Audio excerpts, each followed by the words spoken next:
இலங்கையில் தனியார் மருத்துவமனையில் இருந்து கொழும்புவில் உள்ள தனியார் மருத்துவமனைக்கு பவதாரணியின் உடல் கொண்டு செல்லப்பட்டிருக்கிறது.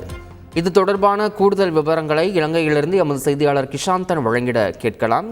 கிஷாந்தன், தற்போது பவதாரணியின் உடல் எங்கு வைக்கப்பட்டிருக்கிறது? அவருடைய உடல் எப்போது அவருடைய குடும்பத்தாரிடம் ஒப்படைக்கப்படும்? முழு விவரம்.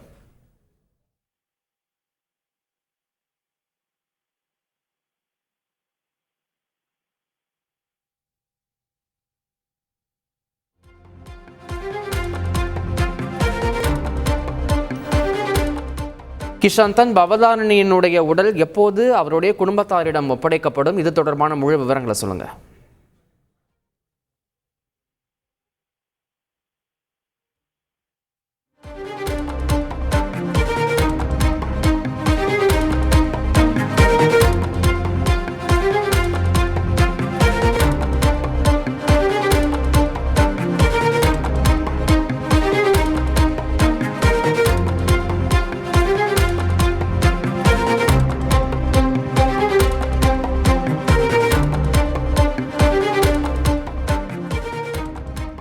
இலங்கையில் தனியார் வைத்தியசாலையில் இருந்து கொழும்புவில் உள்ள தனியார் மருத்துவமனைக்கு பவதாரணியின் உடலானது கொண்டு செல்லப்பட்டிருக்கிறது. இது தொடர்பான கூடுதல் விவரங்களை எமது செய்தியாளர் கிஷாந்தன் வழங்கிட கேட்கலாம்.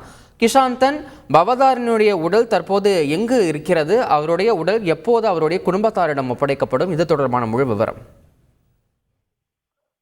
உயர்ந்த பிரபல தென்னிந்திய பாடகியும் இசைஞானி இளைஞர்களின் மகளுமான பவதாரணியின் உடல் தற்போது லங்கா எனும் தனியார் மருத்துவமனையிலிருந்து கொழும்பு ஜெயரத்ன எனும் மலர்ச்சாலைக்கு கொண்டு செல்லப்பட்டுள்ளது. அங்கு அவரின் உடல் பதப்படுத்தப்பட இருக்கின்றது. தற்போது இன்னும் ஒரு மணி நேரத்தில் பவதாரியின் சகோதரர் யுவன் சங்கர் ராஜாவும் மற்றும் வெங்கட் பிரபுவும் சென்னையிலிருந்து கொழும்புக்கு வருகை தர உள்ளனர்.